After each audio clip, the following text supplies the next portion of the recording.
Hello everyone, welcome to the Lightning Ball channel.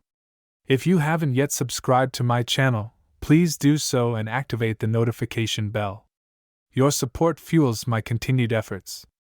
In our previous episode, Rimuru arrived in Bloomin to attend the grand banquet hosted by Mao, where he unexpectedly discovered that his portraits were circulating in the black market. An unknown artist was diligently crafting various beautified images of Rimuru, and even Sue couldn't find out who this person might be. In this episode, we'll delve into some amusing incidents at the banquet, including Ciel getting jealous over Hinata, and we'll also shift our focus to Michael's camp to see what plans and actions the enemy is formulating.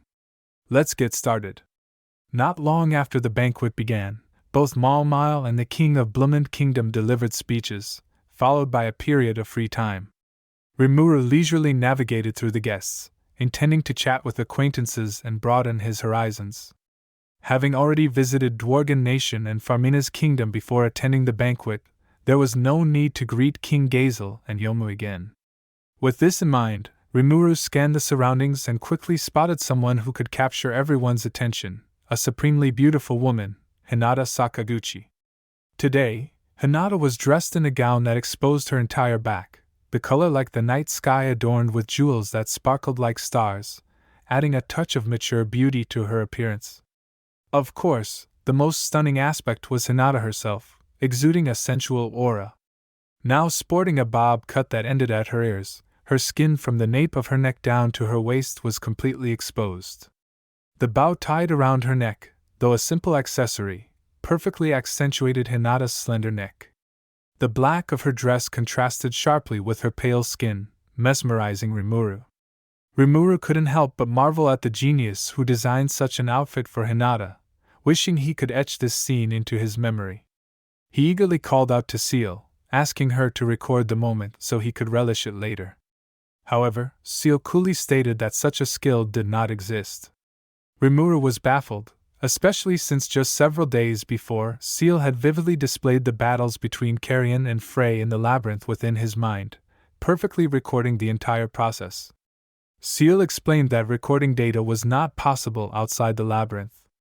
Yet, Rimuru felt Ciel was being deceptive, recalling many instances where battles with monsters outside the labyrinth had been recorded for reference. Thus, Rimuru pressed Ciel to use the same technology to record the current scene. Ciel denied Rimuru again, stating it was unnecessary. Oddly, Ciel reverted to the mechanical tone reminiscent of her time as the great sage. Rimuru internally grumbled about his unreliable partner, now relying solely on his slime cells to commit the scene to memory. As he pondered, Rimuru approached Hinata. He greeted her, complimenting her stunning appearance, and remarking how the dress suited her perfectly.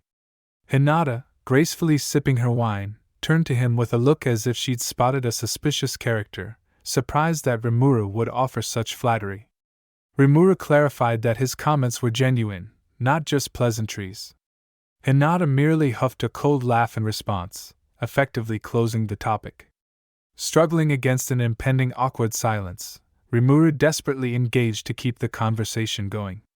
He ventured further, perhaps impolitely, noting that Hinata's dress was quite bold, and he hadn't expected her to wear something so striking. However, before he could finish, he caught Hinata's chilling glare and abruptly swallowed his remaining words. Moreover, Rimuru felt her approval of him steadily decreasing. Hinata spared no courtesy for Rimuru, pointing out that if he initially felt his comments might be impolite, the right thing would have been to withhold them. Rimuru panicked and quickly apologized to Hinata. Their interaction, with Hinata sighing and Rimuru anxious, created a comically awkward scene. Just then, Rimuru caught a whiff of the red wine's aroma from the table, lifting his gaze only to behold the even more alluring front view of Hinata. Although her dress covered everything below her neck, its off-shoulder design left her pale shoulders completely bare. Most crucially, Rimuru started to look at the area that was near Hinata's upper arms, yes, the chest area. As Rimuru was about to further scrutinize, Hinata fixed him with a threatening look, warning that if he kept staring, she might just have to take matters into her own hands and kill Rimuru. Rimuru quickly diverted his gaze and started apologizing profusely. Hinata sighed and explained that the dress was chosen by Luminous, who had insisted she wear this particular one. Internally, Rimuru cheered for Luminous' excellent choice, but outwardly, he maintained a calm facade, acknowledging that Luminous was indeed correct. Hinata looked stunningly beautiful that day. With a serious expression, Rimuru earnestly shared his thoughts with Hinata, who appeared troubled by his words again. Rimuru then drifted into a fantasy, imagining a scenario typical of romantic leads where the protagonist would kiss the heroine to cut her off mid-sentence. However, considering Hinata was of saint level, a misstep could be misconstrued as harassment and end disastrously, so the timid Rimuru could only daydream briefly before maintaining his serious demeanor, affirming that indeed, Hinata looked exceptionally beautiful. To Rimuru's observation, Hinata's face turned red. He took this as a sign that she might be warming up to him. Just then, Ciel's voice interrupted his thoughts, suggesting that Rimuru was overthinking it. Ciel told Rimuru that Hinata was simply drunk. Hearing this, Rimuru glanced again at the wine on the table and informed Hinata that the alcohol content must be quite high. Hinata commented that the wine was indeed delicious. Rimuru pondered, considering Ciel's assessment. Although he couldn't tell, it seemed Hinata might not handle her liquor well. Curious, Rimuru held up 3 fingers to Hinata, asking her to identify the number of fingers he was showing. Visible exasperation crossed Hinata's face as she rebuked Rimuru for treating her like a fool. Hurriedly shaking his head, Rimuru was met with Hinata's declaration that she was a saint and could detoxify alcohol whenever she wished, mockingly chiding him for his thoughtlessness. Realizing he had been misled by Ciel, the supposedly infallible Ciel, Rimuru was flustered, struggling to appease the irritated Hinata. The true reason behind Hinata's flushed cheeks faded away with the passage of time. Shifting the timeline slightly back, on the battlefields between Dworgen Nation and Eastern Empire, Kagali of the moderate Harlequin Alliance, along with Footman and Tia, were under Tatsuya Kondo's control. Utilizing the corpses of 60,000 from Yuki's composite division, Kagali employed her skilled birthday to create 9 death men bodies. They were soon extracted from the battlefield by Spectre Lord Feldway and taken to a primordial site, the birthplace and residence of the Star King Dragon, Star Palace. Upon arrival at Star Palace, at the same time on the battlefield, Tatsuya Kondo, who had been controlling Kagali, was defeated by Primordial Yellow Carrera, leading to Kagali regaining consciousness. Disoriented and trying to comprehend her situation, Kagali's gaze then fell upon a familiar face. It was Dino. Dino greeted Kagali with a smile, calling her Kazalim, and noted that the man named Tatsuya Kondo appeared to have been killed. Kazalim was the old demon lord whom Leon defeated to ascend to his current status. Since then, Kazalim had survived over 100 years as a disembodied spirit until, on the brink of dissipation, she encountered Yuki Kagarazaka. Yuki crafted for her the body she now possessed and reintroduced her to the world under the new identity of Kagali. Kagali was momentarily taken aback by being addressed by her former name. Her eyes drifted and caught sight of Yuki Kagarazaka, who sat expressionlessly on a chair, signaling that he, like Kagali before, was under someone else's control. Kagali, quick-witted, grasped the gravity of her surroundings almost immediately. Kagali inquired how she had come to be in this place. Dino, ever the languid character, revealed that reaching this location required a special key, the nature of which he had been unaware until his arrival. However, he expressed no intention of divulging these details to Kagali. True to his nature, Dino remained reluctant to engage in actions deemed superfluous. Seeing Dino's familiar demeanor, Kagali's tension eased slightly as she began to assess her current situation. Recognizing she was captured, her primary objective naturally shifted to escaping. However, having been previously defeated by Tatsuya Kondo, and knowing that her captor was Kondo's superior, Kagali understood that she stood even less chance against them. Consequently, gathering information became her main priority. Kagali quickly organized her thoughts and opted for the most prudent course of action. Kagali expressed to Dino that she wouldn't make unreasonable demands, but she still hoped that Dino would share whatever he could conveniently disclose. Upon hearing this, Dino showed an expression of inconvenience. Kagali, leveraging their old acquaintance, persuaded him to share some information. Dino queried what was in it for him. Kagali reminded him of past favors she had done for him. Dino reluctantly agreed, stating he would share what he wished and that afterwards, they would be even. Following their discussion, they exchanged detailed information. Firstly, Yuki, the boss of the moderate Harlequin Alliance, was under the control of Lord of Justice Michael, and currently, there seemed no way to restore his sanity. However, the other jesters, Footman and Tia, had returned to normal and were now waiting behind Kagali. Secondly, regarding Star Palace, it was described as a very small flat world. The lower half consisted of land and the upper half was sky, resembling a place where time stood still, without seasonal changes, always blooming with flowers and lush grass. There were no other buildings, only a white castle. Kagali and her companions were currently waiting in the courtyard, from which they could view the entirety of the castle on one side and see a gate leading to the outside world on the other. The gate was firmly closed, indicating there was no way to escape. Amid the situation, an unexpected event unfolded involving an angel named Gnome, who had been given a body created using Vega cells. Due to the weak consciousness of the angel and the greed inherent in Vega's cells, Gnome became arrogant and unruly.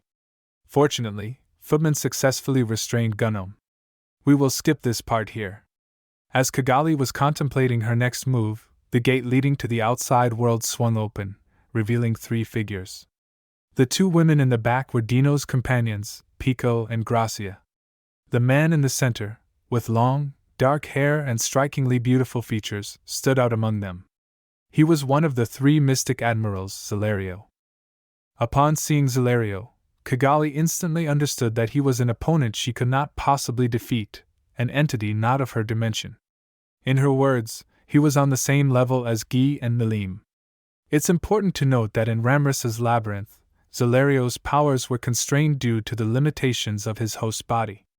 Moreover, he had not revealed his true strength even in that body. Zalario instantly stripped Gnome of his consciousness. Kagali, who had initially thought about escaping covertly, gave up any resistance and directly inquired about Zalario's intentions for her and her companions. She demanded to know their fate, asserting that even if they were to be disposed of, they deserved to maintain their dignity to the end. Zalario unexpectedly stated that he would not harm Kagali and her companions, which only deepened Kagali's confusion. However, Zalario was merely being forthright. In the battle that had been manipulated earlier, Kagali had followed orders to create Deathman bodies for incarnation, producing only 9 but of very high quality.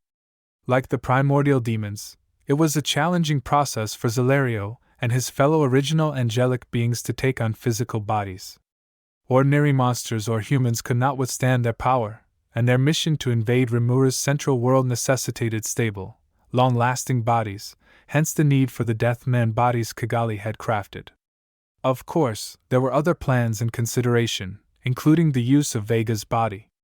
Vega, a subordinate of Yuki, was a child of a Magian and a human, discarded as a heretic and left to survive on the streets. Over a decade, he consumed anything to stay alive. During a particularly desperate moment of hunger, he began eating dying humans left from fights, which led him to acquire the unique skill Scavenger, allowing him to proliferate cells and gain the powers of the creatures he consumed. After capturing Vega, Feldway aimed to use Vega's cells, which could proliferate infinitely, to create numerous bodies. However, this plan failed. As mentioned, Vega, in his struggle to survive, could consume anything to feed his greed and enhance himself. Since angels lack self-consciousness, absorbing Vega's cells led to loss of control, a problem evident from Gnome's case. Thus, Zalario decided to reject the plan involving Vega's cells.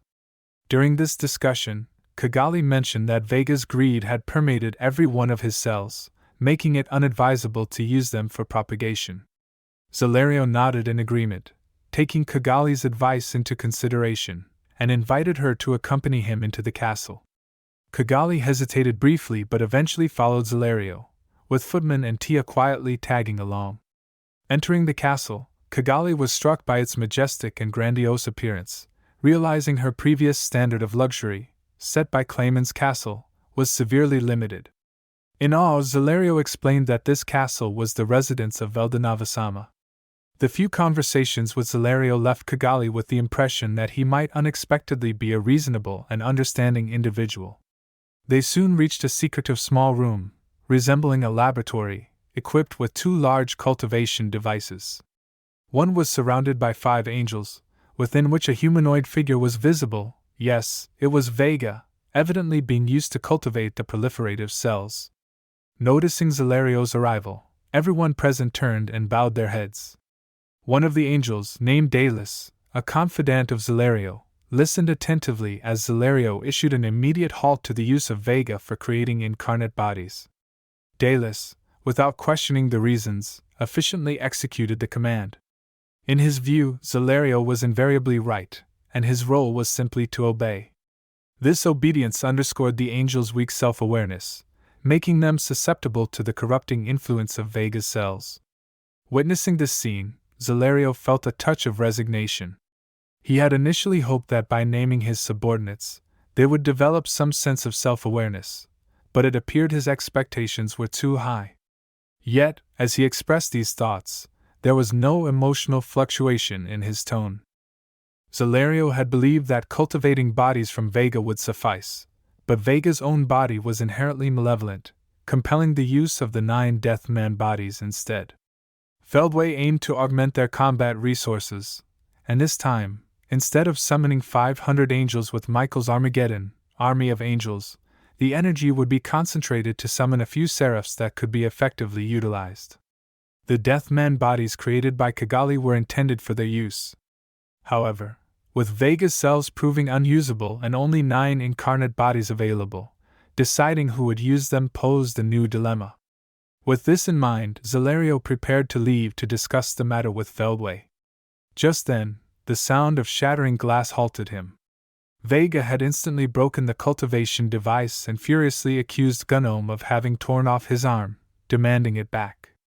Before Gunome could react, Vega initiated a fusion process, absorbing Gunome. Overjoyed by this newfound power, Vega reveled in the delicious strength flowing into him, exclaiming his invincibility in a mix of surprise and madness. Yet, the moment Vega's gaze met Zalario's, his bravado faltered dramatically. Zalario, devoid of any emotion, presented Vega with 2 options: fight on the spot or become an ally. Vega immediately admitted his error, claiming he had gotten carried away and assured Zalario of his obedience. Surprisingly humble, Vega chuckled, while Zalario maintained his composed demeanor. Although his subordinate Gunome had perished, this inadvertently strengthened Vega. Given that the upcoming war required quality over quantity, Zalario did not blame Vega. Instead, he recruited him as a subordinate. The other angels, seeing Zalario's approval, raised no objections. Only Kagali stood by, her expression one of shock, unable to grasp Zalario's reasoning. Yuki had accepted Vega as an ally only after thoroughly understanding and cleverly managing his dangers, whereas Zalario seemed completely undisturbed by Vega's potential threat. This immense disparity in power made Kagali tremble. Kagali's assessment was accurate. Being astute, she hoped to find a way to prove her worth to this group, even if it meant flattering them to survive. Despite her situation, she was not ready to abandon herself or the ambitions of the moderate Harlequin alliance. If she couldn't escape the enemy's clutches, she decided to forego her dignity and endure patiently. Soon, her resolve was tested as Michael and Feldway returned to the castle. Alright, that's all for this video. One might wonder about Kazalim's previous mention of helping Dino and how Kagali's friendship with the moderate Harlequin alliance and Yuki Kagarazaka was formed. In the next episode, we will delve into sealed history, uncovering more details about the incident of Milim's Chaos Dragon being killed, and the grudge between Leon and Kagali. Of course, we will also start to unravel Michael's specific plans and actions. The next episode promises to be densely packed with information and intriguing. If you enjoyed this video, please like, comment, and subscribe. Your support is greatly appreciated.